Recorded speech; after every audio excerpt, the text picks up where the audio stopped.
Cześć, siemanko menadżerowie, zapraszamy na nowy odcinek magazynu Speedway Manager, połowa sezonu 65. Oczywiście tym razem powiem Dawid i Damian. Dzień dobry. Dzień dobry. Siemanko, dzień dobry, witamy przy niedzieli. No dobra, no to tutaj sobie powiemy oczywiście o ligach. Skupiliśmy się na kilku ligach piątych też, więc o paru klubach powiemy, nawet nowych, na które zwróciliśmy uwagę. No i co? No i będziemy pewnie przeplatać też informacje związane z grą, w zasadzie ze zmianami, tak, z modułem meczowym czy z U24, no i pewnie kilka innych rzeczy. Ja na starcie oczywiście poproszę o subskrypcję, przebiliśmy 300, także jeszcze raz dziękujemy wszystkim widzom, dziękujemy graczom. To jest pierwsza kwestia, oczywiście lajki, udostępnienia, no każda aktywność wasza na naszych social mediach czy na YouTubie jest mile widziana, bo to nam też pomaga promować grę. Przy tej okazji oczywiście jeszcze pozdrowię, no nie pozdrawialiśmy dawno naszych ambasadorów, tak, Sławka Slamera, Franka Karczewskiego, czy no właśnie Pawła Cabana Juniora, który przesłał nam, jak widzieliście, zdjęcia busa, widzieliśmy też motocykl, wiem, że jakiś pierwszy trening chyba już został odjechany, także będziemy informować, pozdrawiamy oczywiście. No i naszych partnerów, szczególnie chcemy pozdrowić żużlowego degustatora, sponsora tytularnego sezonu. Ja tutaj jestem przygotowany, dzięki bardzo, więc wrzucam właśnie bluzę, którą otrzymaliśmy niedawno, wielkie dzięki. No to dobra, to w takim razie przejdźmy sobie do omówienia tego, co po 8 kolejkach w tym sezonie się wydarzyło. Pozioma to zaczniemy może od Ligi Adeptów, proponuję. No to co, mamy dość mocno wyrównaną stawkę na pierwszych 5 miejscach tak naprawdę i dwie drużyny Speedway Team Copy, 16-14 punktów na 4. i 5. miejscu. No i wiadomo, Worms Żnin, tym razem druga drużyna Legion, miejsce 2, numer 2 i miejsce pierwsze Pawlus Speedway Team, 17 punktów po 6 spotkaniach, 309 zdobytych moich punktów. Brawo. Tak, powiem tak, że tutaj drużyna Legion, bo zwróciłem sobie na nią uwagę, od w zasadzie 56 sezonu, czyli to jest 10. sezon, 2 razy tylko była w drugiej lidze. Regularnie tutaj menadżer dba o to, aby jego drużyna adeptów jeździła właśnie w pierwszej lidze. Srebrny medal w 59 sezonie, no więc w sumie fajnie, nie? Generalnie ta regularność jest zachowana. Jeżeli chodzi o Pawlus Speedway Team, to jest, no tak, jako adepci mistrzowie z 61 sezonu, no i też w miarę regularnie pierwsza, druga liga. No ale Legion tutaj szczególnie na to zwróciłem uwagę, no i chyba Wormsy Żnin też, jak już mówimy o pierwszej trójce, a nie, Mad akurat to tak chyba pierwszy raz z tą drużyną w ogóle jest w pierwszej lidze, zgadza się. Tak, no druga drużyna to jest pierwszy jego występ, zazwyczaj pierwszy garnitur, że tak powiem, reprezentował. Tak, i tutaj też od razu zwrócę jeszcze uwagę, pierwsza trójka najlepiej punktujących adeptów w tym sezonie to Szymek Woźniak z Wormsów Żnin, Denis Łukaszczyk z Pawlus Speedway Team i Mateusz Lindgren z drużyny Legion. Mają jedną cechę wspólną ci zawodnicy, ci adepci, każdy z nich ma akurat przywództwo powyżej 80%.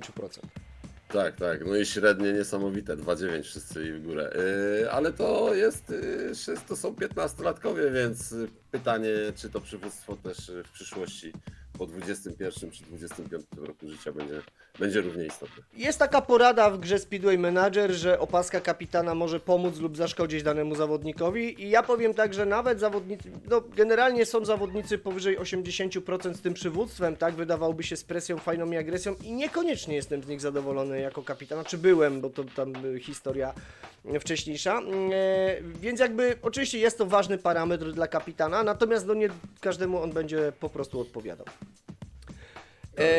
Ja tu przy tej okazji, jak jesteśmy przy adeptach, bo warto wspomnieć akurat, że mieliśmy tutaj bardzo miłą sytuację, za którą bardzo dziękujemy. Odezwał się jeden z menadżerów, no właśnie zwrócił uwagę na to, o czym już tam od lat w zasadzie i to wiemy i też ten temat był podnoszony, a mianowicie, że jest 8 rund tylko, powinno być w zasadzie 10, bo nie każdy jedzie z każdym, jeżeli chodzi o Ligę Adeptów w tych 4 meczach. O tyle była to fajna sytuacja, że menadżer zwrócił na to uwagę, to raz, dwa, po prostu przysłał nam w przeciągu jednego dnia gotowca, sam zaproponował, że ma rozpisany terminarz, przygotuje go nawet w 2 wariantach, No więc to jest taka rzecz, o której pewnie będziemy myśleć w przeciągu najbliższych miesięcy czy tygodni, jeżeli chodzi o wdrożenie tej zmiany. Ja tutaj ją zarzucę, tak, bo to generalnie no, te rundy odbyłyby się w ostatnim tygodniu, we wtorek i w czwartek, tak, więc kosztem turniejów par dla adeptów. Ewentualnie wtedy zamienimy w weekendy któryś z turniejów seniorskich, dodamy jeszcze dla adeptów, tak żeby było trochę więcej. No więc jakby wydaje się, że to będzie też taka rzecz, którą byśmy chcieli tutaj po prostu zrobić, bo no faktycznie poniekąd jest to pewnego rodzaju ułomność, jeżeli chodzi o tą rozgrywkę w Lidze Adeptów. Także bardzo dziękujemy temu menadżerowi, chciał zachować anonimowość, ale obiecałem, że na antenie podziękujemy, super. Tym bardziej, że oprócz pytania od razu pojawiło się rozwiązanie, więc super, mile widziane to jest. Zapraszamy, jeżeli macie pomysły, czy to co do naszego marketingu, czy innych nawet rzeczy związanych z około z grą, to zapraszamy, jesteśmy otwarci, oczywiście. Znowu mój przydługi wywód, ale to też nie jest tak, że zawsze od razu wszystko wdrażamy, wszystko zrobimy, ale każda uwaga jest naprawdę cenna i staramy się jak najwięcej z tego czerpać. Tyle, ile się da, a ty przygotowane, jest to bardzo fajnie, więc nadaje się do wdrożenia jak najbardziej. No to dobra, to mamy teraz ligę 1-1. Po 8 kolejkach Arbomaniacy na czele 11 punktów, Mentowski i Pawlus to jest podium na tą chwilę. Pisałeś Pozioma, że fajna była ostatnia kolejka w pierwszej lidze. Tak, no tu znaczy ostatnia, w zasadzie dwie ostatnie tak naprawdę, bo pokazuje te zmiany, które wprowadziliśmy, pokazują, że wszystko fajnie działa, wydaje mi się. Natomiast tak, Mentowski 2 remisy z Wormsem, tak naprawdę w dwóch ostatnich, przepraszam, nie z Wormsami, tylko z Admartem. I tutaj jeżeli chodzi o punkty bonusowe, no to niestety ich nie ma, natomiast Arbo wywalczył punkt bonusowy z drużyną KSG, Arbo jechał z... No to podpowiem Ci z Wormsami Żnin. Arbo zgarnął 5 punktów na Wormsach. Ewidentnie Matowi ten sezon nie leży. Zresztą pisał gdzieś w międzyczasie, że raczej szykuje się do spadku. No więc to była wygrana w 7 rundzie 1 punktem na wyjeździe, no i potem pewna wygrana na własnym torze, a więc no takie powiedzmy przełamanie, które daje swego rodzaju handicap, można powiedzieć, drużynie Arbomaniaków. No właśnie, myślę, że o tych zmianach dotyczących modułu meczowego powiemy trochę później, bo też mamy swoje obserwacje i też mamy pewne propozycje. Tak, ale tu jeszcze KSG Górnik wyrwał bonus ze względu na to, że drugi mecz został przerwany, remisowy w 8 rundzie z Pawlusem przy wyniku 30-24 dla Pawlusa i tu Pawlus ma 2 punkty, ale pierwszy mecz w 7 rundzie KSG wygrał 56-34, także Pawlus stracił bonusa, no i tu ciekawe, bo może to później już skutkować na końcu. Tym bardziej, że Pawlus obecnie na 3. miejscu, więc będzie chciał na pewno wygrać ligę w sezonie 65. No ja tu jeszcze zwróciłem uwagę właśnie Węgli OKP bez punktu bonusowego, taki sam wynik w pierwszym i w drugim meczu. Natomiast no ja jeszcze tutaj a propos Węgli, co prawda zajmuje 4. miejsce, ale ma tak niewielkie porażki na wyjazdach. Realnie ma szansę jakby tutaj zgarnąć bonus przy tych też zmianach, które wdrożyliśmy. Na przykład 4 punktami przegrywa z Mentoskami na wyjeździe, chociaż u siebie też no, ma takie wygrane nie zawsze pewne, tak bym to powiedział. Natomiast wydaje się, że ta drużyna, na przykład z Admartem 59-31, natomiast wydaje się, że ta drużyna też się jeszcze włączy do walki o tytuł właśnie w kontekście, mówię to, Pawlusa i punktu bonusowego. Dokładnie tak, no. Wrzucam tutaj, także ciekawie wrzucam tutaj Cezarego Brachmańskiego, bo zwróciłem uwagę, że on właśnie z drużyny Arbomaniaków, no jako junior tłucze sporo punktów. 21-latek, no 82-81 siły wytrzymałości.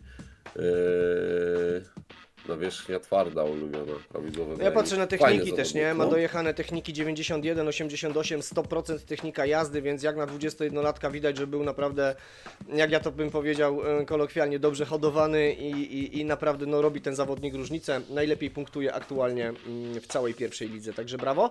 A pokazujemy, no, do jakiego poziomu można wyszkolić właśnie 21-latka, na jakim poziomie można mieć juniora, albo w zasadzie na jakim poziomie należałoby mieć juniora, żeby on był czołową postacią w ligach topowych, tak, pierwszej czy drugiej. No, ale no, jeżeli chodzi o seniorów, to tu dalej Tomasz Kałużny dzieli i rządzi. Ile on ma lat? Tomasz Kałużny, on jeszcze długo? 33, to jeszcze. Ale... Jeszcze trochę przed nim. Od Mentosków Częstochowa. Tak. No, 33, czyli jeszcze ma parę lat przed sobą, bo już on dość długo gości na pierwszych miejscach, jeżeli chodzi, czy to o pierwszą, czy o drugą ligę, bo tam wiadomo, że Olo tam śmigał. Tak, i tam już sobie przygotował Olo Konrada Kałużnego, drugiego adepta, także Wiem. wygląda, no będzie pewnie też liderem, jeżeli chodzi o drużynę Mentosków. Dobra, druga liga, Fajnie. 2-1, motorki na czele, Magdar, motorki 11 punktów, Magdar punktów 10. No i potem mamy z 4-5 drużyn do KS Wilczony, które mogą walczyć. Trochę trudna sytuacja, Będzin Speedway Club i LKS Lądek 2. Ja bym tutaj... Znaczy, no oni to już chyba raczej się nie będą liczyć w walce o utrzymanie, chociaż... Wiesz co, ja tak krótko analizując, ogólnie motorki, bo tutaj są na czele i mają wygrane na wyjazdach właśnie z Będzin Speedway Club i z LKS-em Lądek, z tego co pamiętam, jeżeli chodzi o tą ligę oczywiście. Darmak z kolei, bo też patrzyłem sobie na kolejne drużyny, Darmak ma niewielkie porażki na wyjazdach, więc w kontekście jakby rundy rewanżowej mają szansę na zdobycie punktów bonusowych. I no jest jeszcze drużyna Węgliego, która na przykład wysoko ograła drużynę motorków, więc wiesz co, z jednej strony motorki fajnie wyglądają, natomiast nie do końca uważam, czy mają taką pewność, jeżeli chodzi o właśnie, no póki co są na pierwszym miejscu, ale nie wiem, czy mogą być pewne w kontekście walki o awans, chociaż, i też Ja na to myślę, że zwracam uwagę. nie, ja myślę, że nie. Chociaż mają, wiesz co, w pierwszej rundzie, jakby w pierwszych 7 kolejkach, gdy mieli motorki tylko 3 razy jechały u siebie, mają więc w rundzie rewanżowej 4 mecze u siebie, więc to też jest in plus, można powiedzieć, jak chodzi o punkty. Ale bardzo małe wygrane u siebie tylko. SKS Wilczony 49-40. Znaczy pytanie, na ile są mocne pozostałe drużyny. No bo tu widać też to po minus 2 małych punktach, nie? Że no nie były to wybitne występy i te wygrane są minimalne. Tak, Naprawdę, tak. nie? Ja też będę, nie wiem, znaczy na razie to taka jest bardzo luźna moja obserwacja, ale patrzyłem sobie, bo na przykład Będzin Speedway Club przegrał u siebie 2 punktami z drużyną motorków. Na przykład nie było menadżera Będzin Speedway Club. Nie wiem, na ile jego obecność mogłaby pomóc i też mi się wydaje, że tu był Marek Zajchowski, nie wiem, czy to jest czołowy junior, ale był kontuzjowany, wydaje mi się, bo on w tym meczu po prostu nie jechał. No więc to też mogło mieć jakieś znaczenie, ale zaczynam gdzieś tam obserwować też właśnie w kontekście też tych zmian, które zrobiliśmy, na ile brak obecności menadżera na meczu, w sensie no nie reaguje, nie robi ewentualnie zmian, wpływa potem na końcowy wynik. Znaczy ja uważam, że druga liga to już jest obowiązek, jeżeli faktycznie gramy tutaj tak no 100% chcemy wygrać, to w drugiej lidze ciężko, jeżeli cię nie ma na meczu, no to nie masz wpływu na nic tak naprawdę, nawet na wybór motocykla przez zawodnika. Na przykład, tak. No i teraz tak, Cezary Eriksson wrzucam tutaj, Będzin Speedway Club, 20-latek. Aha. No jest kozak, jest 1,8, 1,5 średnia. Chociaż 20, no ale ma już 20-latek, czyli jeszcze rok, techniki też dość wysokie w porównaniu do tego juniora Arbo sprzed chwili. To myślę, że może być nawet lepszy, jak będzie dalej ciśnięty. Wysokie przywództwo, trochę agresja jest nisko, 34. No. Przez tą agresję pytanie, czy będzie się nadawał na kapitana, czy będzie się nadawał na 15 bieg też, nie? Bo tutaj z tą agresją No ale ma czasami... presję, na poziomie 69, a też obserwowaliśmy tam w pierwszych jakby powiedzmy sobie kolejkach, tak, że zawodnicy, którzy mieli na przykład niską presję, też zależy od tego, Tak. jaką taktykę zastosuje menadżer, ale zawodnicy z niską presją na przykład łapali często literki i to seryjnie. Tak, dokładnie. I to im bardziej będziemy potęgować to działanie, tym tych literek może być więcej. Jeżeli ta taktyka nie pójdzie w dobrym kierunku, może czasami warto nie ustawiać właśnie presji przy niskim takim parametrze i spróbować pojechać Trzeba w drugą próbować stronę. taktykę, tak, no to jakby raz tak, raz inaczej, nie? Dokładnie, no. Ale nie, fajny zawodnik. Powodzonka będzie Speedway Club. Liga 2-2. Stara Gwardia Nakło na czele, potem mamy drużynę Bandycki Klub, MDB Lublin, Velocity Brumberg.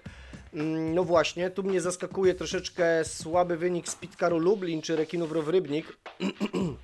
No ale no są jakieś ku temu powody na pewno.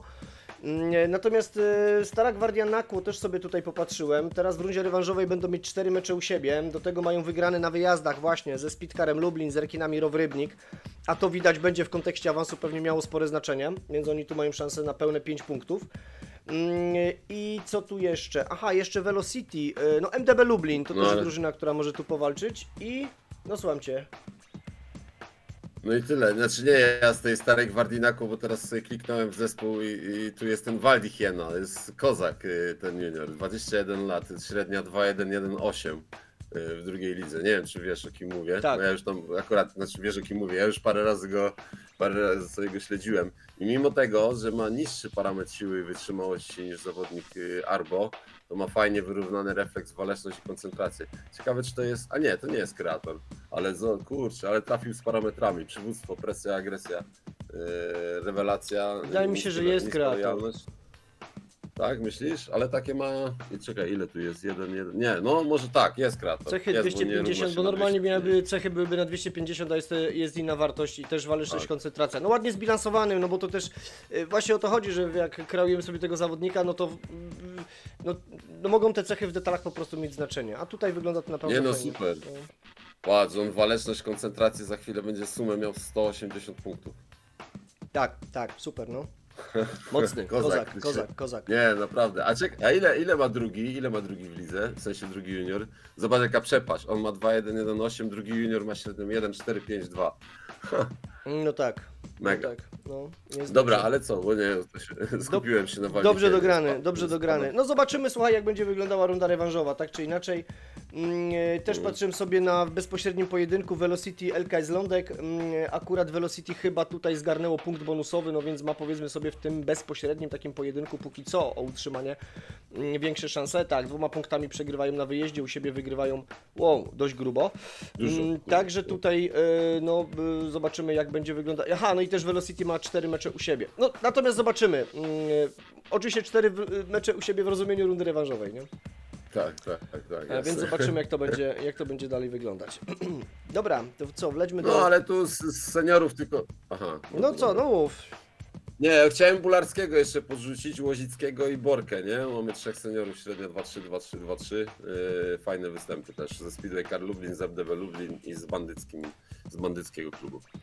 A propos bandyckiego klubu, to Bandycki Klub 2 jest liderem także w lidze 3-1, tylko 2 porażki. Drugie miejsce KS Wilki, trzecie Unia Mościce. KS Wilki, dla mnie niespodzianka, jakby jest szansa, aby ta drużyna powalczyła o drugą ligę. Znaczy fajnie, natomiast no tutaj bardziej jakbym miał typować przed sezonem, to pewnie bym gdzieś tam upatrywał, nie wiem, Unię Mościce na przykład. No i to jest szansa na debiut w drugiej lidze, jeżeli chodzi o KS Wilki, bo jeszcze ich tam nie było. A skład jest fajny, zacny, jest 2 juniorów też do powalczenia w drugiej lidze, bo to jest 20-19-latek, więc przy awansie na pewno pozycje juniorskie byłyby zabezpieczone. Także no, może być ciekawa historia. Tym bardziej, że menadżer z nami od 16 lipca roku 2023, więc już doświadczony, myślę, że z wiedzą jest w stanie to zrobić. Wiesz co, no i a propos KS Wilków, o tyle mają sytuację trudniejszą, że będą w rundzie rewanżowej, mają 3 mecze u siebie, reszta na wyjazdach, no więc pytanie właśnie w kontekście walki o punkt bonusowy, a na Polonii Fordon Bydgoszcz, która chyba jest debiutantem w lidze trzeciej i no jak widać nie jest łatwo. Podobnie jak Unia Tarnów Rzet SSA też mi się wydaje, że to jest debiut właśnie na poziomie trzeciej ligi i tutaj no dość trudne zderzenie, no ale generalnie, więc jakby chodzi o to, że też no KS Wilki mają na tej drużynie punkt bonusowy. Patrzyłem sobie też na Unię Mościce, bo do tego też dojdziemy i tam też ma Unia Mościce 3 mecze u siebie, no bo to póki co taki bezpośredni jakby rywal, jeżeli chodzi o powiedzmy walkę o awans. No więc no właśnie, no ciekawie, zobaczymy. No, tym bardziej, że z Unią Mościce się trzeba liczyć z Greenem, bo Green jest raczej stałym bywalcem drugiej ligi, więc tak, tu się jeszcze wszystko może wydarzyć. Tutaj widziałeś, wrzuciłem juniora właśnie z Unii Mościce, co byś powiedział? Znaczy tak, mówisz o Nikodemie Mikołajczaku, tak? Tak. Mikołajczyk. No tutaj tak samo, masz 21-latek, dobity jest widać, no troszkę niska koncentracja, co powoduje, że suma tych parametrów zwalnia. No 164, no bez przesady, 21-latek. Ale wiesz, ja mówię w sensie wyrównania parametrów, bo przed chwilą pokazywaliśmy Arbo juniora i tam bardziej miał wyrównane. No ale jest drugie miejsce, średnia 1,829, jest fajnie też wysokie przywództwo, wysoka presja, wysoka lojalność i w miarę profesjonalizm też powyżej 40, tu agresja trochę kuleje. Widać, że od 60 do 63 sezonu w ogóle nie jeździł. O, to jest ciekawe, zobacz. czyli tak naprawdę nawet w 24 nie jeździł, pewnie jeździł tylko i wyłącznie albo w parach, albo SGP. Tak. Wcześniej jako 15-latek kończył średnia 3.0. No fajnie, trenowany jak widać, ulubiony tuner Jones.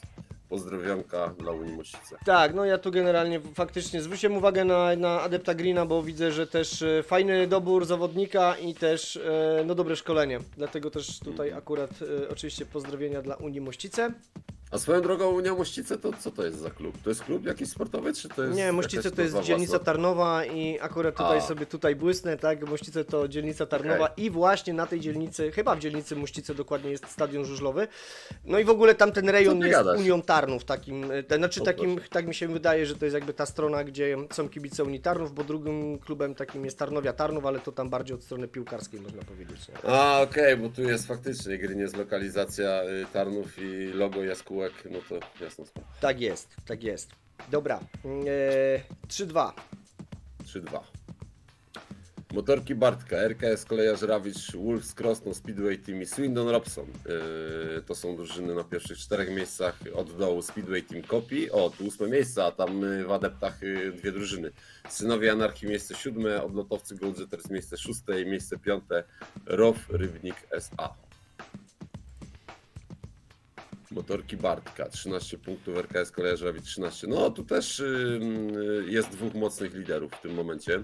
2 ostatnie kolejki, co Speedway Team Copy tak naprawdę przegrywa bonus i przegrywa 2 spotkania z motorkami Bartka, więc mocny minus, jeżeli chodzi o małe punkty. RKS Kolejarz Rawicz z Synami Anarchii wygrywa i również zdobywa punkt bonusowy. No to widzisz, tutaj już bonusy tak naprawdę zdecydowały. No i mają komplet, powiedzmy, nie? Tylko 2 przegrane na wyjazdach. Słuchaj, RKS Kolejarz Rawicz, ciekawostka, zaczyna ten sezon od walkowera z drużyną motorków Bartka, 0,40 u siebie, dokładnie tak, po czym zaczynają wygrywać w kolejnych meczach i na 8 kolejnych pojedynków mają tylko na 7 kolejnych pojedynków mają tylko 1 porażkę. Ale zobacz, jak to w ogóle fajnie jest w tabeli teraz, nie? Bo pierwszy mecz był walkover, a tu się może okazać, że ostatni mecz zadecyduje, ale 40 punktów to dużo, żeby zdobyć bonus, aczkolwiek 60-30, nie ma szans, tu raczej 60-30, 65 to mało prawdopodobne, żeby się tak wydarzyło. Natomiast wiesz co, tu jeszcze, no właśnie, Swindon Robson, bo to jest drużyna, która wygrywa u siebie, przegrywa na wyjazdach i generalnie tak, no dość nisko przegrywa im na wyjazdach, a to może mieć właśnie znaczenie, jeżeli chodzi o walkę o punkt bonusowy. Nie wiem, na ile jeszcze Odlotowcy Goldjetters włączą się do walki o utrzymanie, dlatego że też sobie patrzyłem na Odlotowców, mają chyba 4 mecze u siebie teraz w tej rundzie rewanżowej. Natomiast w bezpośrednim pojedynku z ROW Rybnik, tak jakbyśmy teraz popatrzyli, no bo są mniej więcej sąsiadami w tabeli, no to niestety, ale stracili punkty bonusowe. Tak mi się wydaje. Tak, chyba tak. No w ogóle przegrali u siebie. O, właśnie, dlatego też. Teraz będą jechać rewanż. Sorry, widzisz, będą teraz jechać rewanż w Rybniku, natomiast Odlotowcy Goldjetters przegrali też u siebie z właśnie ROW Rybnik i... No tak, no zobaczymy. Szkoda, co tam się dzieje u Acidosa, Synowie Anarchii. Ciekawa sprawa. Dalej miło wspominam tego menadżera, bo to był menadżer, z którym pierwszy raz jechałem w Speedway Menadżerze pierwszy mecz. Więc doskonale go pamiętam w lidze. I Speedway Team Copy też ciekawa historia, bo tam 2 drużyny w pierwszej lidze, jeżeli chodzi o adeptów, a tutaj ostatnie miejsce tylko 2 punkty. No ale to nie ma znaczenia, no nie porównuję adeptów do seniorów, sorry, że ci tak tutaj wtrącę, a to uważam, że bardzo dobrze świadczy o tym, że menadżer Speedway Team Copy, bo to jest chyba w miarę nowy klub. No właśnie, od 35 z przerwami oczywiście, tak gra faktycznie od 53. No właśnie, no to można powiedzieć, że to jest tam 12 sezon, więc szkolenie adeptów może być teraz odpowiednio uskutecznione, jakby zostało odpowiednio wdrożone, także tutaj bym tego tak wtrąciłem, nie porównywał. No a bardziej bym zwrócił uwagę, że no okej, jakby teraz w tej trzeciej lidze jest ciężko, no ale no dzięki temu, że menadżer szkoli adeptów, to może być to w perspektywie czasu pewnie in plus, nie? No oczywiście, znaczy są już tutaj wychowankowie w składzie, nie? Bo jest Bartek Brawo, widzę, 22-latek, 21-latek, ale to już nie jest wychowanek, ale jest Adam Alfa, 2 takich ciekawych, jeden z wysokim przywództwem, drugi z wysoką agresją, fajne parametry, podciągnięte siła, wytrzymałość po 85-83, więc być może kwestia tego, żeby stali się już prawomocnymi zawodnikami seniorskimi. Jeszcze może pojeżdżą W24, no bo w przyszłym sezonie będzie taki obowiązek na pozycjach 1-5. No. No, a ja tu wrzuciłem Ryana Douglasa i adepta 21-latka, wychowanek Karzyc Stal Rzeszów, ale aktualnie najlepszy junior w lidze, dobrze mówię, i junior RKS-u kolejarza Rawicz. Też no, generalnie jakby siła wytrzymałość, znaczy waleczność, koncentracja na poziomie 159, siła wytrzymałość fajnie tutaj idzie w górę. Cechy, niskie przywództwo, no ale fajna presja i agresja, no więc...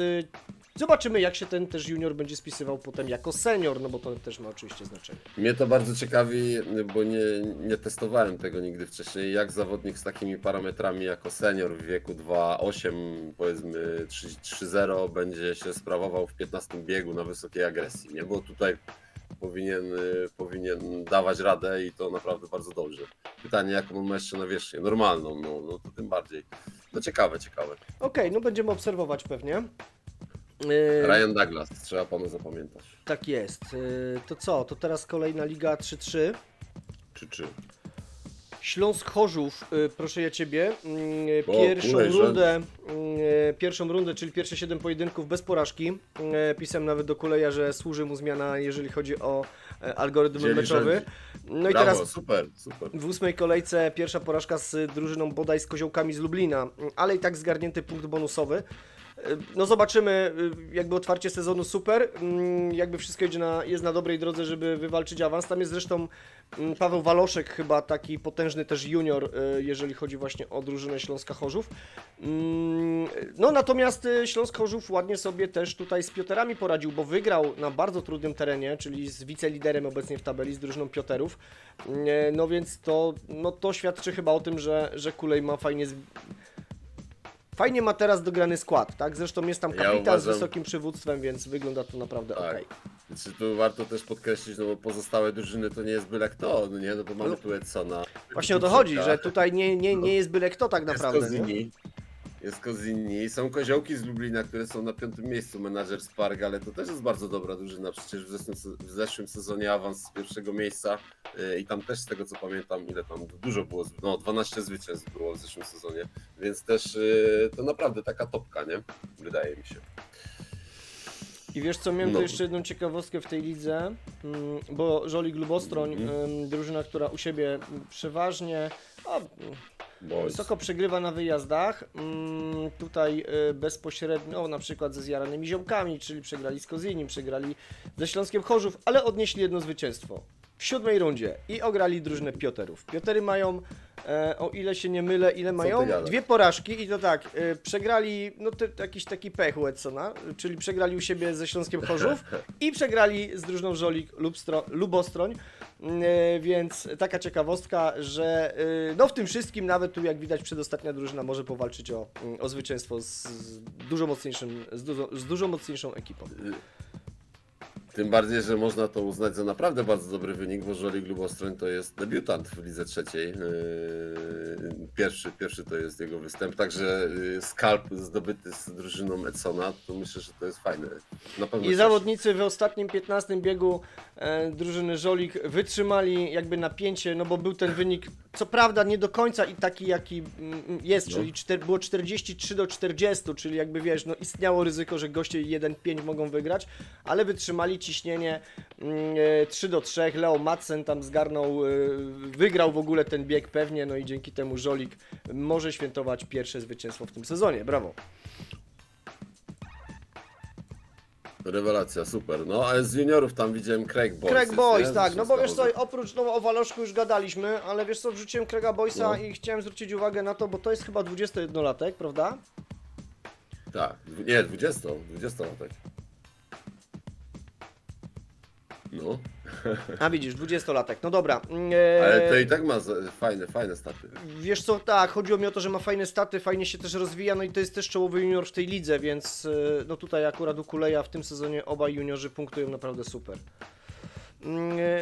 Nie no, rewelacja, ma paczkę. Waleczność, koncentracja w sumie 163, no i też odpowiednio zawodnik jest wytrenowany, jeżeli chodzi o techniki.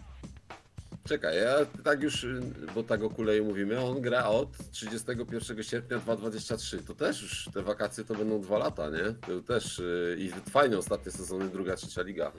Druga w zasadzie, teraz jest trzecia i wszystko się jakby składa na to chyba, że będzie z powrotem druga. Także być może kolejny debiutant w lidze pierwszej w najbliższych sezonach. Wiesz co, ja jeszcze tutaj nawiążę do tego meczu, bo sobie tak oglądam, Żolik, Lubostroń, Piotery, żeby, wiesz, 4-6, 4-3 wygrana, żeby dodać A dramaturgii. która kolejka? Która runda? Nie wiem, wiesz co, nie pamiętam, chyba 7 albo 8, nie 8, bo to była rewanżowa. I tutaj tak, w ogóle w pierwszym biegu dochodzi do dzwona, Robert Lambert rozwala się z Filipem Seniukiem. No, ja tak sobie patrzę, to Robert Lambert tutaj dla tej drużyny, czyli dla Żolik, no naprawdę solidny senior, wypada. No więc tym bardziej jakby tutaj brawo dla drużyny Żolik Lubostroń.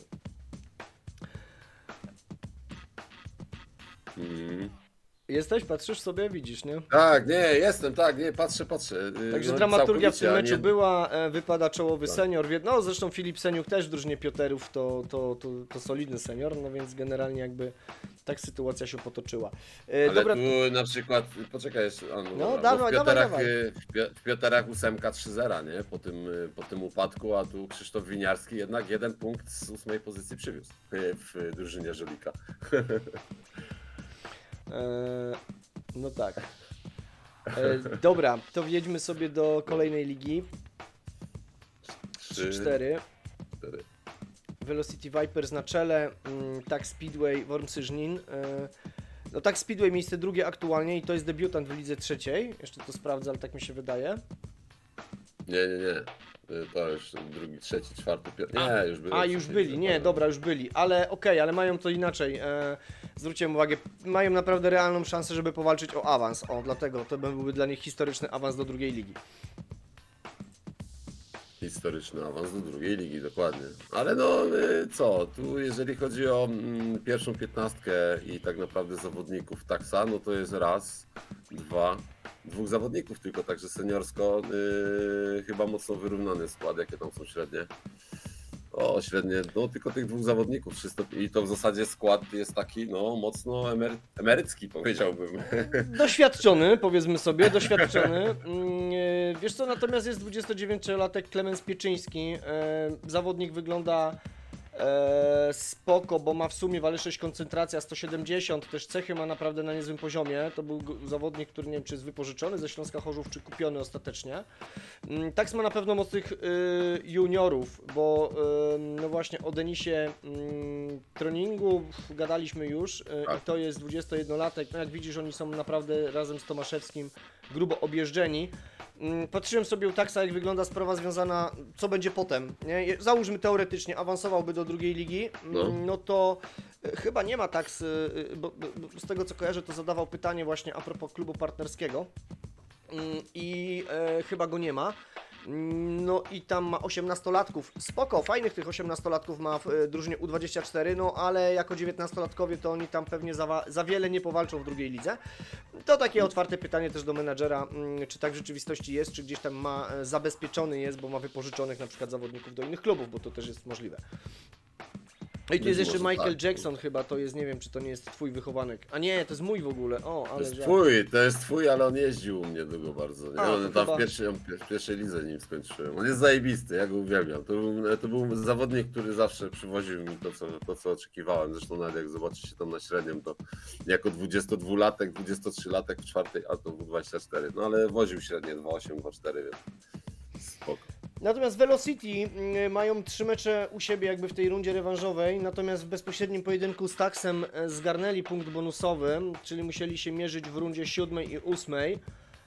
Tak, Velocity u siebie, 60-30, sprali Taksa strasznie. W rewanżu 52-38 dla drużyny Taks, no i generalnie jakby punkt bonusowy dla Velocity. Tu jeszcze Wormsy Żnin 2, powiem Ci szczerze, całkiem wyglądają nieźle, bo na wyjazdach no te porażki nie są za duże. A u siebie w miarę pewne wygrane. Tak, i bonus już zdobyty w 7. i 8. rundzie, nie? Teraz z Starą Gwardią na chłop. Natomiast tu dla odmiany, a propos Kuleja, ostatnie miejsce Śląsk Chorzów 2, raczej drużyna do bicia. Husaria Bełchatów to chyba jest Beniaminek w pierwszej... A nie, Husaria już była w drugiej lidze, dobra, co ja gadam, nie? Tu chyba KSR. W ogóle też jest, wydaje mi się, mocna liga, no bo Stara Gwardia Nakło 2 mocne, Darmak 2 niezły, KST Apator też kojarzę, że drużyna mocna. Także no mocna ta liga 3-4, tak mi się wydaje, więc no ciekaw jestem, jak się Ja ci powiem rozegra ta sprawa. Z punktu widzenia tego, że zaczęliśmy znowu grać. Wiadomo, jesteśmy tam w lidze 6, pewnie zanim dojdziemy tutaj gdzieś 3., 2, to zajmie nam to pewnie długi okres czasu, ale to już nie jest ta druga. A jak wcześniej grałem, teraz te zespoły są dużo lepiej poukładane, mam wrażenie, i będzie dużo ciężej gdzieś tam rywalizować z tymi menedżerami. No i właśnie to będzie też zależało od tego, jak się będzie dalej toczyła historia związana z modułem meczowym. Myślę, że można tutaj 2 słowa powiedzieć. Aha. Powiedziałbym od siebie tak, no jak widać zmiany poszły nawet trochę szerzej niż zakładaliśmy, więc stąd jak widać tutaj te wyniki częściej padają dwucyfrowe, jeżeli chodzi o różnice, tak, punktowe. Natomiast mam takie też wnioski, tak, w lidze pierwszej, czy tam w ligach topowych, pierwszych, drugich, faktycznie no, są te składy bardzo często bardzo wyrównane, no więc dlatego jeżeli są jeszcze bardzo podobne nawierzchnie, do tego jeszcze pogodę bym zwracał uwagę na tą pogodę, jak ona bardziej czy mniej sprzyja dla gości czy dla gospodarzy, to się nakłada na to, że te mecze są wyrównane. Dysproporcje trochę większe zrobiły się w ligach czwartych, tam te wyniki, rozbieżności są, natomiast no, jakby co do zasady wydaje nam się, że fajny kierunek, tak, znaczy nie wpadamy w euforię, bo będziemy, możemy to powiedzieć, nie, korygować na bank na sezon 66, powiem więcej, mamy już na to plan, jak się to wydarzy. Chcemy troszkę bardziej uściśnić, zacieśnić pewne rzeczy, to znaczy z jednej strony, jak ktoś ma mocny skład, to po prostu będzie wygrywał u siebie czy na wyjeździe, natomiast jeżeli, no ale są też takie inne rzeczy związane właśnie z na przykład, nie wiem, torem, sprzętem, no generalnie to, co może ewentualnie tam jeszcze wpłynąć, więc chodzi o to, żeby te dysproporcje były trochę mniejsze, ale też z drugiej strony zauważyłem bo też w ogóle powinienem od tego zacząć, jakby super i fajnie, że menadżerowie, wiele osób prywatnie do mnie czy do nas napisało, nie wiem jak tam do ciebie akurat, nie gadaliśmy o tym, ale do mnie napisało, bo też pytałem o to, jak widzą tą zmianę, Tak, są plusy i minusy. no. Fajnie, że na czacie pojawiły się w ogóle wasze analizy, spostrzeżenia, czy one są na plus. W większości przypadków były takie dotyczące skomentowały po prostu obecną sytuację, tak? Tam raczej nie spotkałem jakiegoś wielkiego negata, natomiast tak jak powiedzieliśmy, my w trakcie sezonu zmieniać nic nie będziemy, przejedziemy ten sezon tak jak jest, bo szanse każdy ma wyrównane. Skoro wysoko przegrałem na wyjeździe, to mogę wysoko wygrać u siebie. Ale też drobne jeszcze korekty wprowadzimy na sezon kolejny, bo no otwarły nam się trochę oczy i trochę więcej jakby jesteśmy w stanie w tym momencie dzięki tym wynikom, dzięki waszym opiniom no po prostu wyciągnąć i delikatnie to skorygujemy na kolejny sezon. Jeżeli będzie ok po kolejnym sezonie, no to tyle, nie? No to będziemy zadowoleni, że się udało. Natomiast no jakby to, co jest obecnie, nie jest jeszcze naszą, że tak powiem, nie jest ostatnim zdaniem w tym temacie, jeżeli chodzi właśnie o moduł meczowy. Znaczy, no ja od siebie mogę dodać tylko tyle, że na pewno nie jest, no bo dzięki temu, że zrzucamy te jakieś tam parametry, odsłaniają się inne parametry, które mają większy wpływ, a dotychczas miały mniejszy wpływ, a teraz bardziej będzie realnie niż było, więc tylko idzie to w dobrym kierunku. Ja widzę fajny fan z tego. I dalej, najlepszym to jest to, że dalej nie jesteśmy w stanie przewidzieć tego wyniku, jaki będzie. To jest w ogóle rewelacja, nie? To nawet nie zdajecie sobie sprawy z tego, jak my żeśmy próbowali. To nie ma co ukrywać. Nie da się tego zrobić. Po prostu jest to niemożliwe. Znaczy możliwe jest to, żeby osiągać pewien cel, tak, założony, natomiast przewidzieć, co się wydarzy, nie jest. Natomiast jakby na pewno rozwiązaniem, ja znowu będę powiedział, należy podpatrywać menadżerów z lig topowych, no bo skoro Arbo, Węgli, Mentowski, no jest kilka klubów tak naprawdę, które regularnie trzymają się w ligach 1-2 i bez względu na to, czy my robimy większe, czy mniej, czy zrobiliśmy tą zmianę, czy też nie, no oni dalej wygrywają, tak, czy oni wygrają 2 punktami, czy 15, czy 10, no to jednak no, odpowiednio budują skład, no i to ma tak naprawdę znaczenie, znaczy budują, ale też szkolą i to ma też bardzo duże po prostu znaczenie. Do tego dołóżmy taktykę, nie wiem, obecność na meczu, gdzie na przykład możemy zmieniać taktykę, plus ewentualnie dobierać motory, no i to zaczyna jakby nabierać takiego pełnego obrazu. Natomiast sam fakt tego, że ja tam będę miał zawodników z CU po 78, no CU nie jeździ i to też tutaj pokazuje, że no nie zawsze zawodnik z dużym CU i nie zawsze dany transfer nam się po prostu uda. Tak, i dalej jest zasada, że u jednego menadżera może ten zawodnik wozić piacha, jest transfer do drugiego klubu, nagle okazuje się, że mamy odkrycie sezonu, nie? Tak, tak, dokładnie. To jest też w ogóle mega sytuacja, jeżeli chodzi o tych zawodników. Nie wiem, czy ktoś w ogóle zwrócił na to uwagę, bo nigdy nie było chyba dyskusji, albo przynajmniej ja nie brałem w takiej udziału, ale to jest w ogóle game changer, nie? Jeżeli chodzi o transfery zawodników i pozyskiwanie naprawdę zawodników z dobrymi parametrami, z drużyn, u których jeżdżą słabo, do siebie na przykład i testowanie takich zawodników. Bajka. Git, Liga 4-1, nie 4-1, 4-2. Akurat nie wszystkie czwarte ligi dzisiaj wrzuciliśmy, ale to co nie powiemy teraz, to powiemy na koniec sezonu na pewno. Wrzuciłem Ligę 4-2 dlatego, że tu prowadzi drużyna Wiśmich. Jest to, o ile się nie mylę, to debiutant na poziomie ligi, nie debiutant na poziomie ligi czwartej, ale no i menadżer, który chyba raz był albo 2 razy był w lidze czwartej do tej pory, albo to jest drugi jego raz, no i w tym momencie radzi sobie bardzo dobrze. 13 punktów, tylko 2 porażki. Widzę tutaj właśnie 4-2 drużyna Wiśmich liderem, no i Start Lublin, ewentualnie Kargul SSG 1947, to 2 kolejne ekipy, które wydaje się, że albo pomiędzy tymi 3 ekipami wydaje się, że rozegra się walka o awans. Tak, no i tak naprawdę ze Startu Lublin Gustaw Dudek pierwsze miejsce, jeżeli chodzi o seniorów, drugie miejsce Szatmari, znowu Dawid, FC Żory i Tobiasz Cejka, K-Speedway OSW 18-9, ale tak jak mówisz, Wiśmich i co, Wiśmich 6 zwycięstw, ostatnie rundy z Wiktorią Wrocław wygrana we Wrocławiu 43-47 i u siebie masakracja 58-32 daje ten bonus. Drużyna Startu z Kargulem 46-44 przegrana, a u siebie 50-40 również z bonusem, także no 2 pierwsze drużyny 13-11 punktów, ale Start Lublin porażka więcej, nie? Czy 3 porażki Start Lublin miał. I co? No ale wiesz, no tutaj z Kargulem zgarnie punkt bonusowy, no zobaczymy, tutaj akurat wrzucam, słuchaj, drużynę Wiśmich, chyba nie omawialiśmy nigdy. Nie. Ja zwróciłem uwagę, wiesz co, jak chodzi o tą ekipę tutaj na fajne transfery, no nie da się ukryć, że tutaj doświadczeni Konrad Busch czy Krzysztof Larsen stanowią o sile tej drużyny. Jest jeszcze tutaj 30-latek Mroczka i tyle. No i właśnie, no i brakuje punktów na pewno juniorów, więc tutaj na pewno tu menadżer powinien troszeczkę pracy włożyć, aczkolwiek też opiera się głównie na transferach i no nie wiem jak tam, akurat już nie weryfikowałem jak wygląda szkolenie, natomiast no jak widać zawodnicy powyżej 30 lat z odpowiednim doświadczeniem, ale też są, wiesz co, dlaczego zwróciłem uwagę, transfery są ok, bo też w innych klubach, o czym powiemy, są seniorzy 30-kilkuletni, którzy mają 90% siły wytrzymałości, będę na to zwracał uwagę, nie ma co kupować takich, albo inaczej, chcąc walczyć o ligę 4., 3., no to trzeba już mieć te transfery na dobrym poziomie, a tutaj tak jak patrzę, no to właśnie Larsen z Montexu, Busch z drużyny Darmak, naprawdę wygląda to solidnie. No tak, tylko że nie ma szkolenia tutaj, nie? Tu nie ma nawet wychowanka tak naprawdę, jeżeli chodzi o juniorów. Tak, z 3 juniorów, którzy są, to są wszyscy Niedźwiadki Rawi, 3 Velocity Vipers i Xavier Foltyn jest z Polonii Bydgoszcz, także. Widzę ja. Także może warto gdzieś tam zainwestować w wodę. Kargul SSG 1947. No. Też na tą drużynę zwróciłem uwagę. Od września ubiegłego roku w Speedway Manager. Co byś powiedział? Devil Arena. A tu jest w ogóle Speedway Fanatic i co tu? Stal Rzeszów mamy chyba i Herb Gniezna? Nie wiem co to za czerwony orzeł, nie wiem co to. No ciekawa drużyna, jeżeli chodzi o juniorów. Z Węgiel Rybnik jest Romanowski, jest Kajetan Matula i Kajetan Matula jest z KSG Górnika i 21-latek, bardzo fajny junior. No tutaj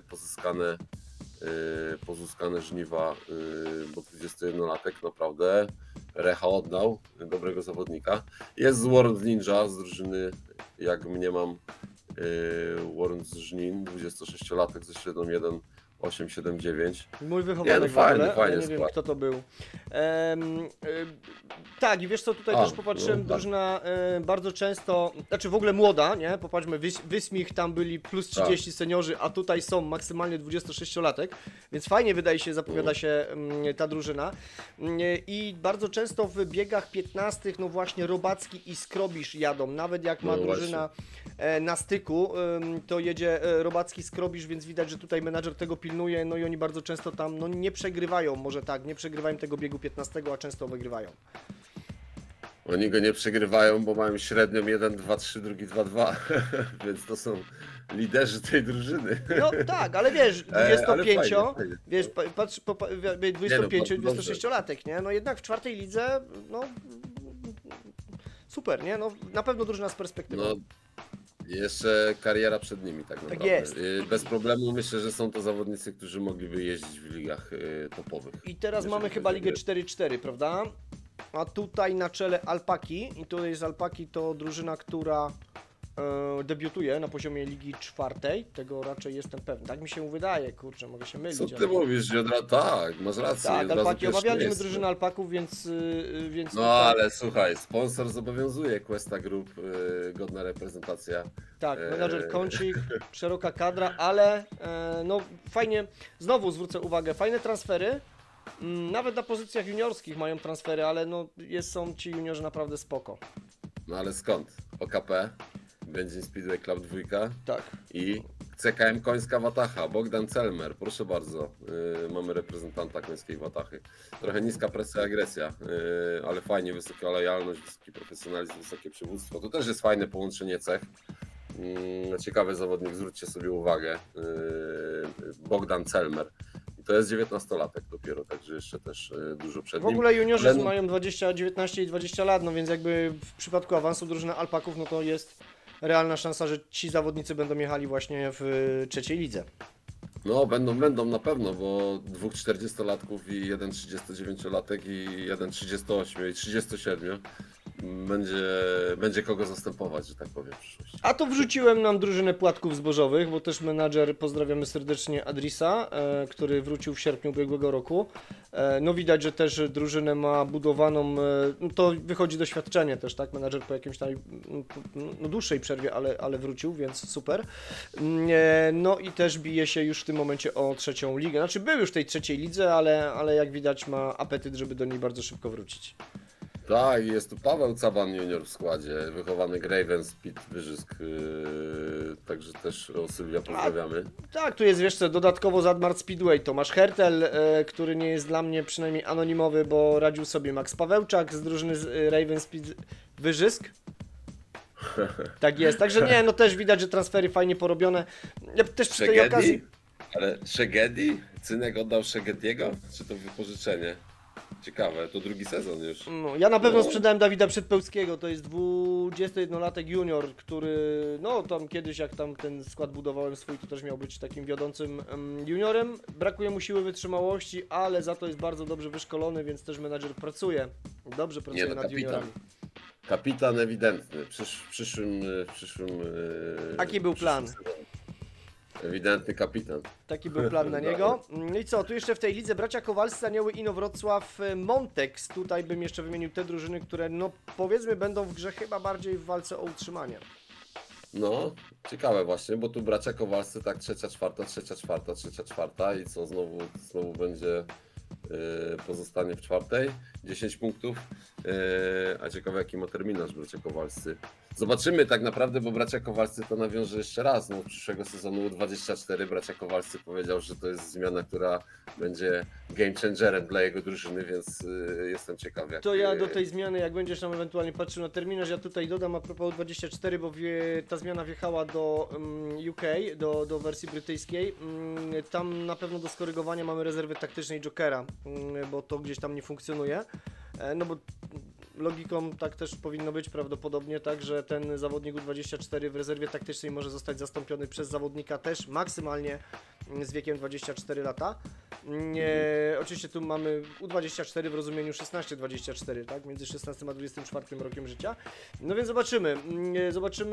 Znaczy nie, że zobaczymy, to jest do wdrożenia. No musimy zdążyć po prostu z tą korektą, To tak czy też inaczej. pytanie do Was, nie? Pytanie też do graczy. Czy wdrażamy tą zmianę bez tej korekty? Znaczy, jeżeli uda się, to oczywiście no, chcemy, żeby ona była. Natomiast jeżeli nie uda się jej zrobić do rozpoczęcia nowego sezonu, to czy wdrażamy tą zmianę bez tej korekty? Czy czekamy do kolejnego sezonu, aby była to pełna, nie? Oczywiście dajcie Tak, cynk w czy nie? komentarzach, tak, jak najbardziej. A jeżeli no to, Zadecydujcie. no bo co najwyżej opóźnimy o jeden sezon to wdrożenie. Tak, no. Fajnie by było, jakby weszło, nie? Ja tam bym chciał. Myślę, że Ale no to zobaczymy, moje to też zdanie. tam zależy od wielu czynników, ale postaramy się zdążyć. Liga 4-5, Legion na czele, też tutaj imponujący wynik 15 punktów.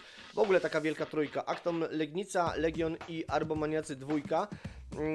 Po jednej porażce zanotowały te drużyny.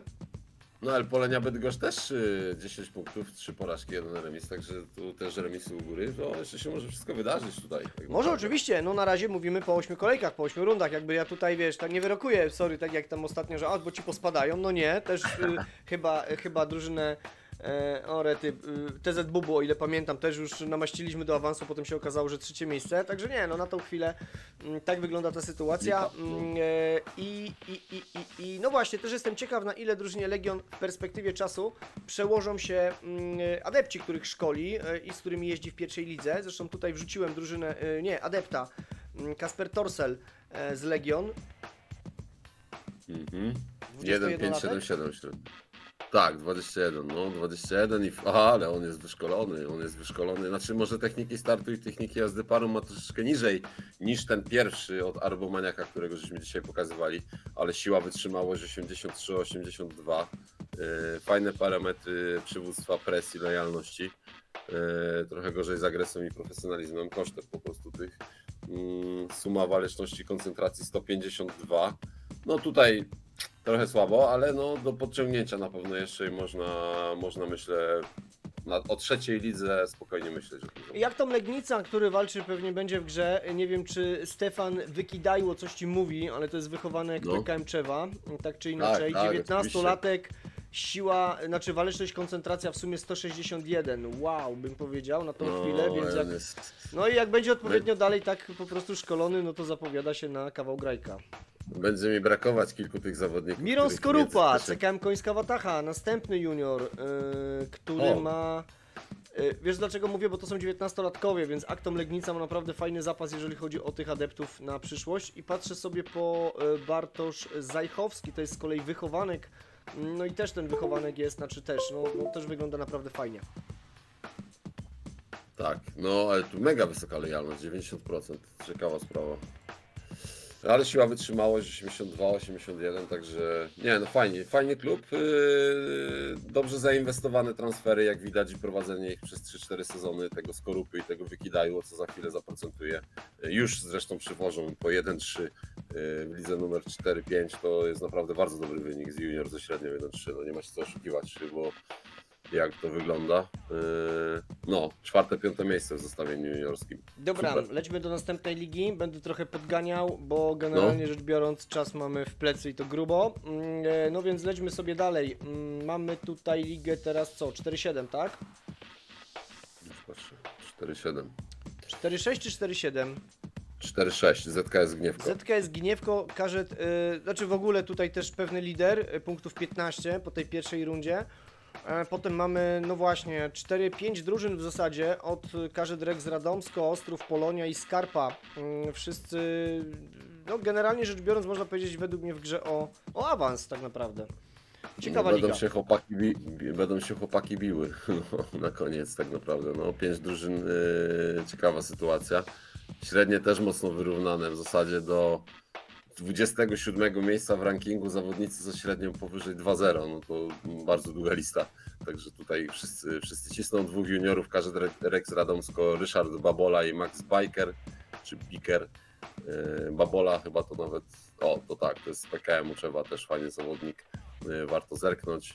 Max Biker, średnia 1,781 i trzecie miejsce Mark Lemon, RKS Koleja Żerawicz, średnia 1,56. No też co do Bikera też uważam, że jest z kreatora, bo też ma cechy jakoś, ale też no fajnie wygląda. Tak czy inaczej to jest 67 CU, 18-latek. No jak sobie zerkniecie na niego, to siła, waleczność, koncentracja 172 aktualnie, super. Więc jakby Rex Radomsko wszystko przed nimi, a drużyna, no właśnie ZKS Gniewko walczy o powrót tak naprawdę do trzeciej ligi, bo jest to spadkowicz z poprzedniego sezonu.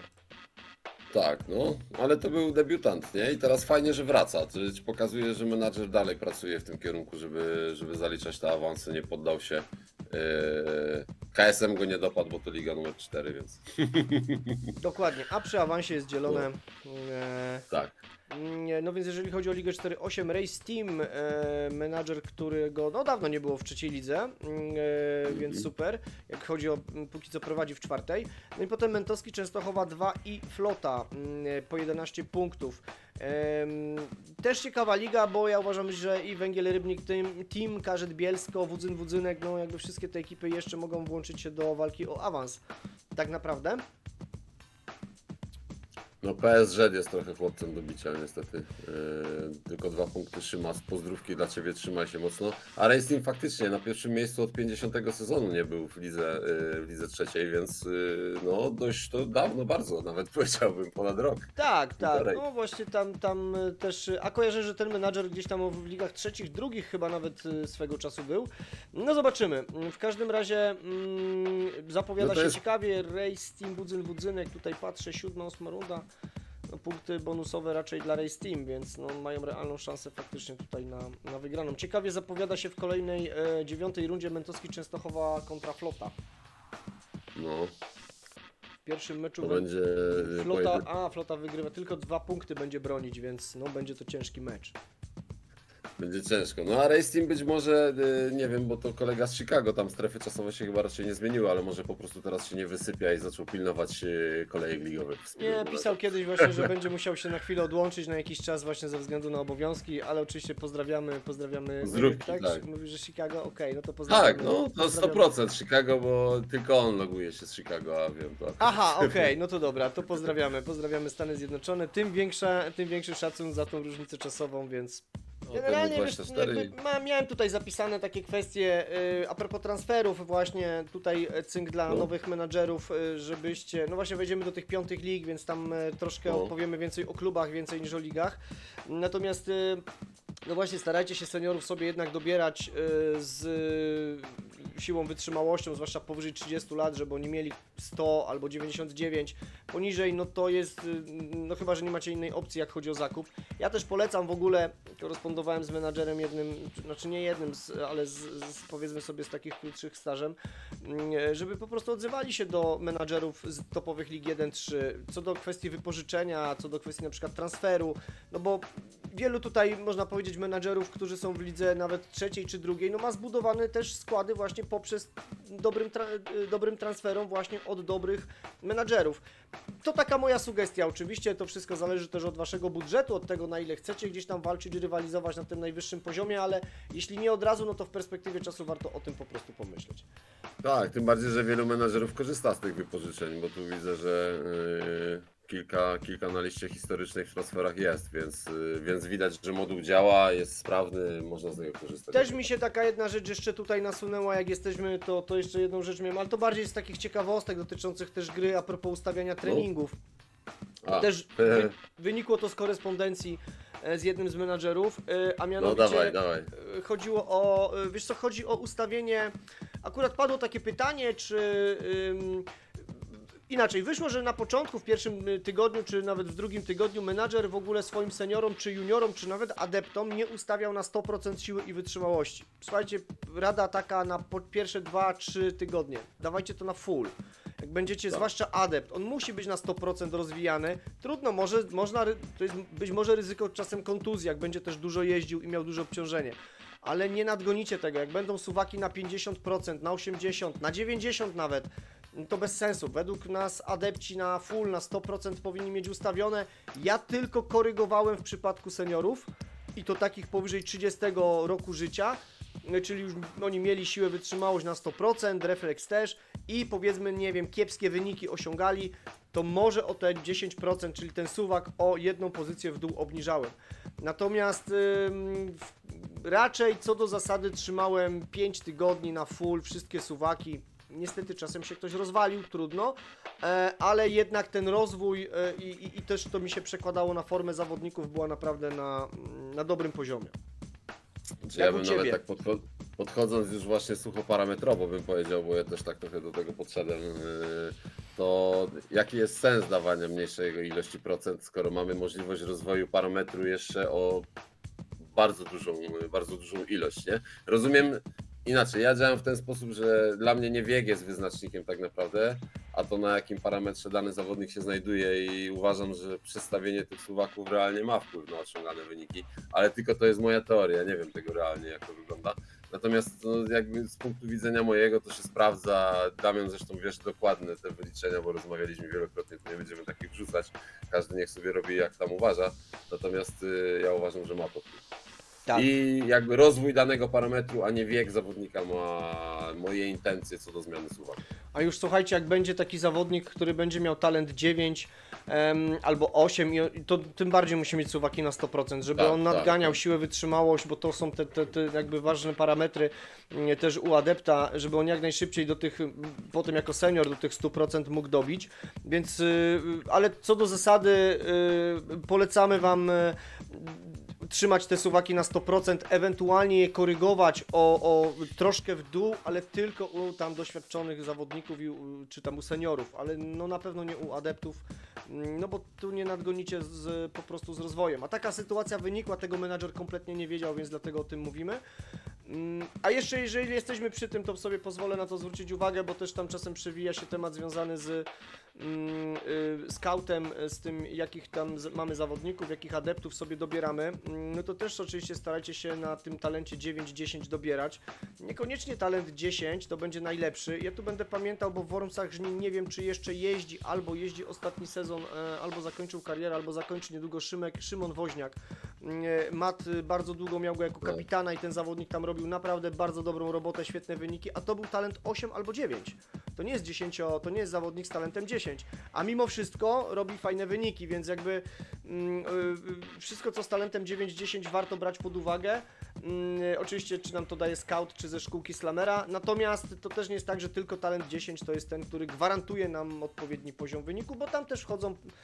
Potem on jedzie w drużynie, a więc wchodzi w grę taktyka, ustawienie par i inne czynniki, nie wiem, cechy, które mają znaczenie. Znaczy, to jak już nawiązałeś do tego, to ja jeszcze bym podrzucił tak już z kwestii takich czysto analitycznych, że tak to nazwę, no to fajnie mieć dobrych zawodników, a jeżeli dodatkowo do tego właśnie ta pozostała ilość parametru nie wpływa pozytywnie albo wpływa właśnie pozytywnie na wynik danego zawodnika, no to ma znaczenie, czyli nie tylko same jego parametry i tu musicie wiedzieć o tym, że talent nie odpowiada za jakość jazdy zawodnika, a za jego rozwój. Więc jakby powiem też o tym, bo było kiedyś pytanie ostatnie chyba nawet jakoś menadżer pytał, dlaczego mu siła z wytrzymałością, czy tam chyba tylko parametr siły nie przyrósł w danym sezonie. To znaczy, że osiągnęliście maksa w danym wieku na danym zawodniku, jaki on mógł osiągnąć. Dla jednego to będzie parametr X, dla innego będzie to X plus 5 albo minus 3. To jest kwestia tego, jaki ma talent i jakie ma cechy, jak jest stworzony z automatu przez system losujący, że tak powiem.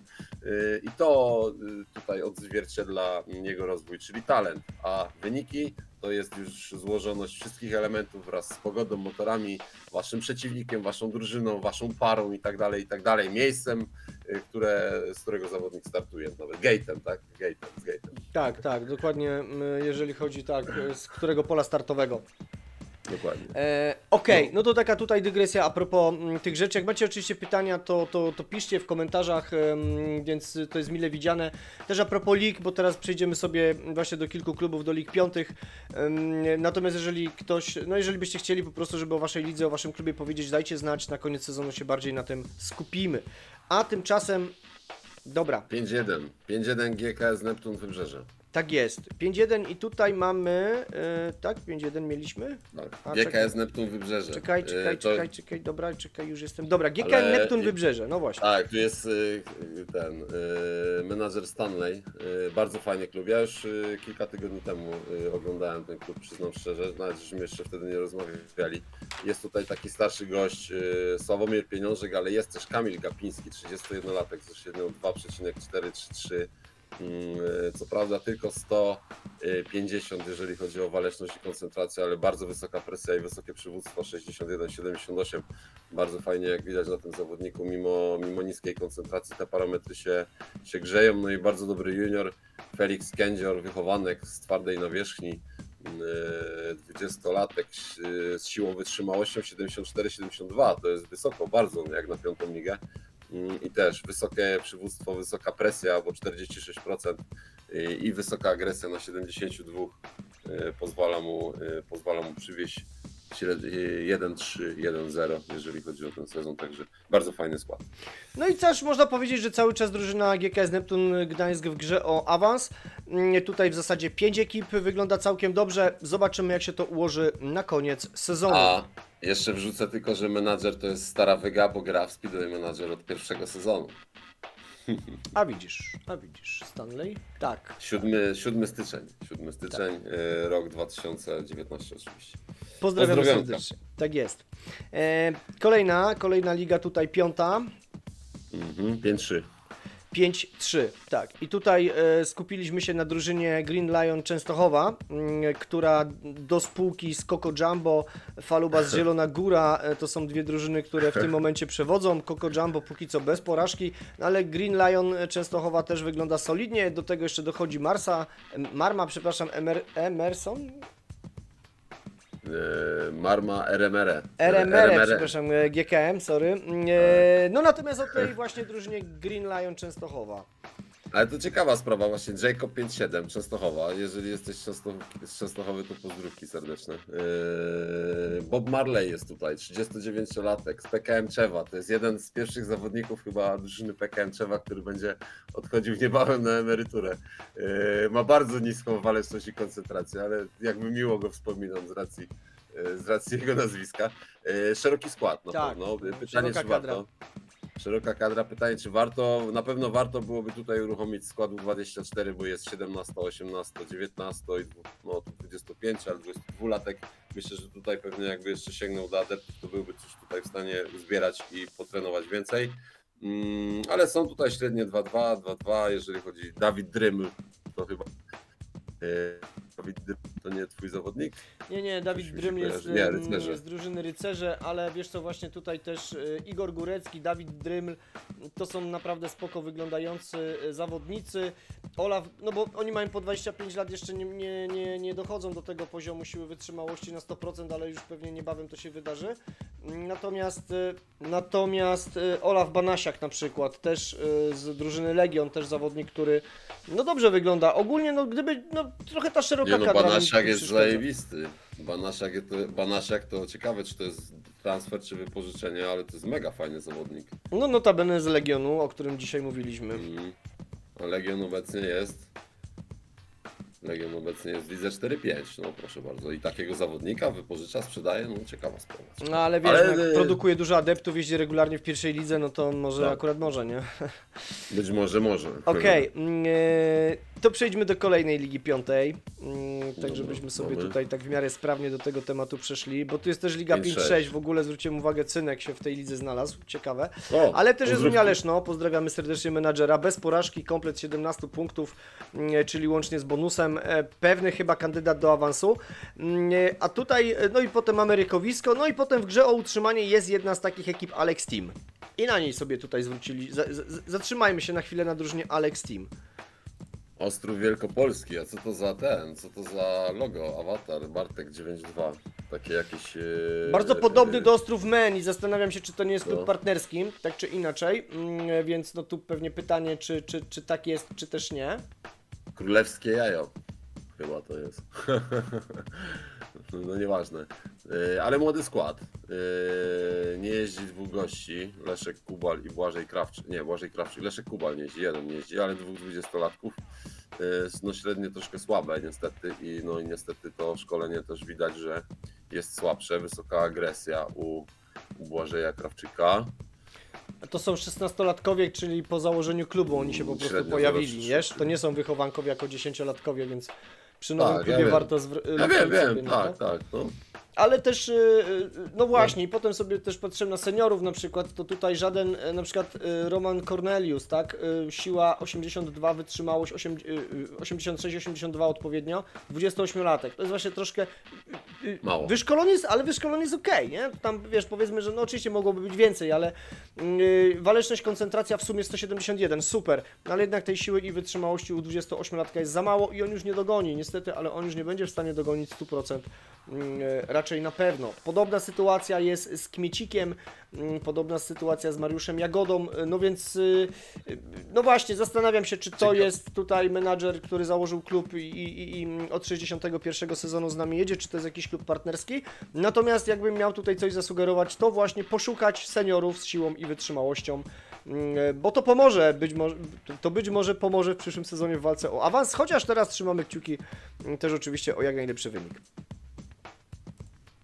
Znaczy ja bym tutaj też zerknął, jeżeli, no bo wiadomo, każdy może trafić na takiego zawodnika ze słabszą siłą i wytrzymałością. Być może jeżeli, bo ci zawodnicy, tak jak powiedziałeś, mogą nie mieć siły wytrzymałości, ale mogą mieć dobite na przykład doświadczenie bardzo dobrze, co jakby jednoznacznie składa się z możliwością taktyki w meczu, jazdy na doświadczeniu i być może te parametry właśnie doświadczenia zniwelują tą siłę i wytrzymałość, braki w niej i pozwolą przywozić punkty. Tego nie wiem, ale też fajny temat do sprawdzenia tak naprawdę, bo ja tego nie sprawdzałem, ale można by, tak mi przyszło teraz na myśl, nie? Bo być może to jest też rozwiązanie problemu. Jakieś tam oczywiście na Ligę Piątą, nie na pierwszą, no nie oszukujmy się, że, że tutaj będzie ciężko, ale w Lidze Piątej czemu tego nie sprawdzić? Warto. Okej, no to przejdźmy sobie do kolejnej ligi 5-7. Moje gwiazdy, w ogóle też kilka drużyn w grze o awans, moje gwiazdy, Bartodzieje, Skorpiony, Resowia, Akademia Haleria. Myśmy sobie zwrócili uwagę, bo to jest chyba też jeden z menadżerów, takich bym powiedział, z stażem bardzo krótkim, świeżym, drużyna KS Krzeszyce. Tak, od września ubiegłego roku, od 60 sezonu. W Lidze Piątej, póki co regularnie jeździ w Lidze Piątej. No właśnie, co byś o składzie powiedział? No brak ci seniorzy trochę starzy, tu tych 29-latków co nie jeździ, no to słabi. No tutaj raczej widzę, że oni nie do wykorzystania są, bo jeżdżą po prostu mocniejsi zawodnicy, także ich nie ma co patrzeć. No juniorów brakuje, nie? No tu nie ma się co oszukiwać, jest jakiś 16-latek Janczuro z Wyśmichu, ale on jest bardzo słabiutki. Jacek Wzdęga, 20-latek, no tu już jeżeli chodzi o Wzdęgę jest lepiej, ale z kolei waleczność na poziomie 45%, no to też nie wróży mu jakiejś przyszłości, chociaż przywództwo wskazywałoby na to, że i agresja zresztą plus lojalność wskazywałoby na to, że na kapitana być może w przyszłości będzie się nadawał, ktoś go uzupełni. No juniorów brakuje na pewno, no bo tutaj ci starsi zawodnicy, no to nie wiem, Kevin Rolnicki 39 lat, wiadomo, że już siła wytrzymałość troszkę spadła, no ale no to jakby siłą rzeczy, no na pewno ma dobite doświadczenie na maksa, waleczność, koncentrację 165, no musi jeździć w piątej lidze, to nie ma się co oszukiwać, ale on będzie jeździł tylko 2 najbliższe sezony i koniec, bo tak jak powiedziałem, tych dwóch 29-latków, no to ich nie liczę na stałą jazdę w tym zespole. Tutaj Mateusz Zagula, to jest akurat wychowanek Silesii Wrocław, który jeździ w KS Krzeszyce. Fajny transfer, to jest, no zobaczymy, no przynajmniej na tą ligę na pewno, ale fajny transfer akurat, no właśnie, ta siła, wytrzymałość, refleks po 100%, waleczność, koncentracja, ok, technik trochę brakuje jak na takiego zawodnika, ale jest to do dobicia, do podbicia jeszcze, bo ten zawodnik, warto pamiętać, Speedway Manager do 33 roku się życia rozwija, potem już generalnie leci bardziej w dół. Ale no generalnie jest trochę pracy, trzymamy kciuki za menadżera, jeżeli będą pytania, to śmiało na czacie można zadawać. No i życzymy powodzenia w tym sezonie. Tak, a to jest odcinek 608 w ogóle, tak? Patrzę tutaj, nie no, adeptów szkoli widać, jest tutaj dwóch 15-latków, jest Kevin Mazurek, 15-latek, no 52 CU, to jest słabo. Znaczy, może by trzeba się skupić bardziej faktycznie na szkoleniu, tak powiedzieć. No. A tu jeszcze, zanim sobie przejdziemy do kolejnej ligi, ja tu jeszcze właśnie dla odmiany wrzuciłem drużynę Bartodzieje. Nie wiem, czy gadaliśmy o Bartodziejach kiedyś.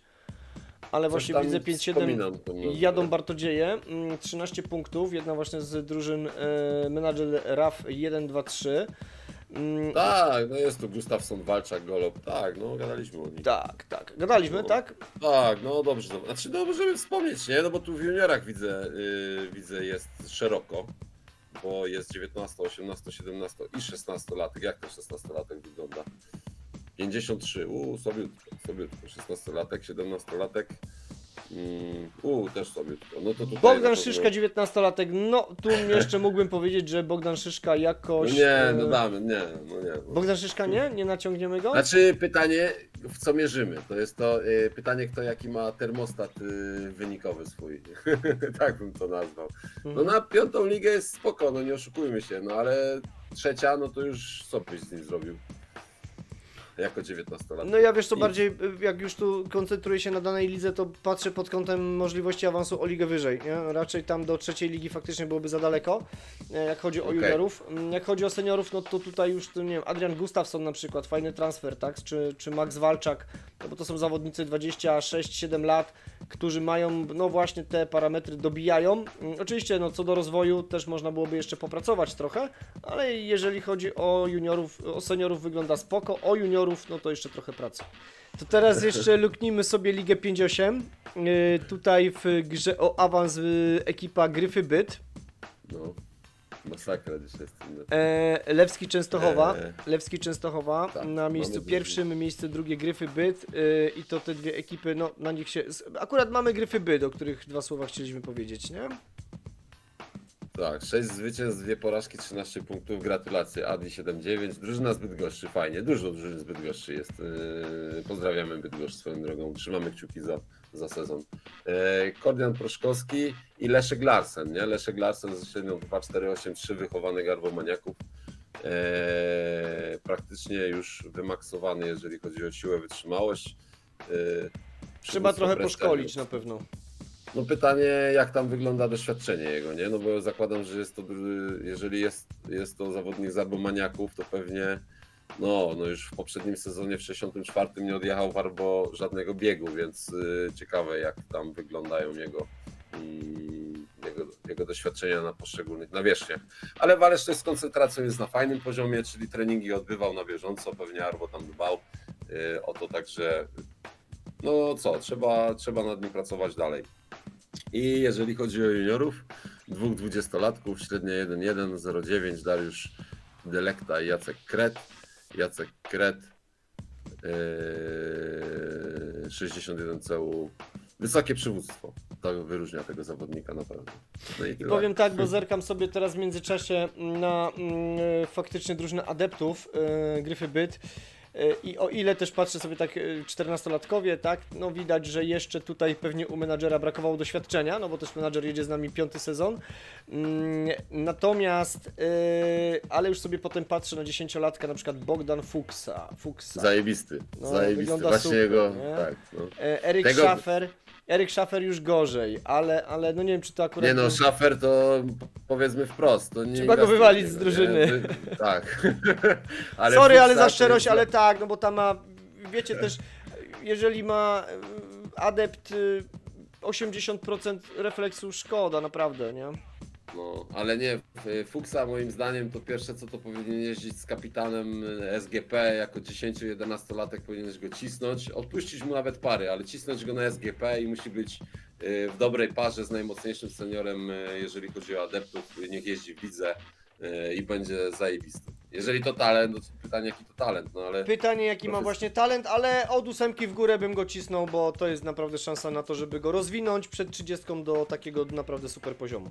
No teraz widać, że nie jest ciśnięty, bo mamy 3. tydzień sezonu, on dalej stoi z CU na poziomie 36%. Ale nie wiesz kiedy wszedł do drużyny, bo też zobacz, ma refleks 10, nie? To on jest dla mnie świeżo przyjętym do drużyny adeptem. No ale pytanie, czy w ogóle trening jest na nim robiony, nie? Bo może wszedł na początku sezonu, ale na przykład menadżer...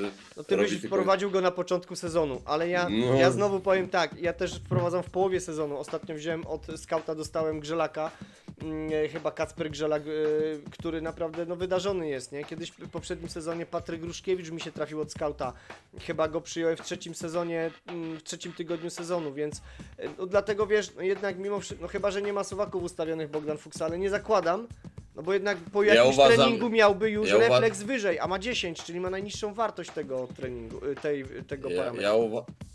Ja uważam, że bo jak zobaczymy Eryka Schaffera, to on już ma po 1% nabitego techniki startu, techniki jazdy, parą techniki jazdy, więc Fuchsa, no zerknij sobie Adi na tego zawodnika i zobacz, czy tam jest wszystko ok. No ja zakładam, że jest wszystko ok, po prostu zawodnik dopiero został przyjęty do drużyny. I wrzuć nam to w komentarzu, czy tak jest, na tym zostaniemy. Tak. Dobra, no to kończąc, lądując, że tak powiem, ostatnia... tu rzuciliśmy Ligę 6, tak? Liga 6. Tak jest, fajna drużyna. Generalnie rzecz biorąc, przeróbka 79, 17 punktów, no awans raczej jest tutaj... Powiedzmy, że pewny, tak mi się wydaje, jak można tak powiedzieć. Natomiast no bez porażki 8 punktów.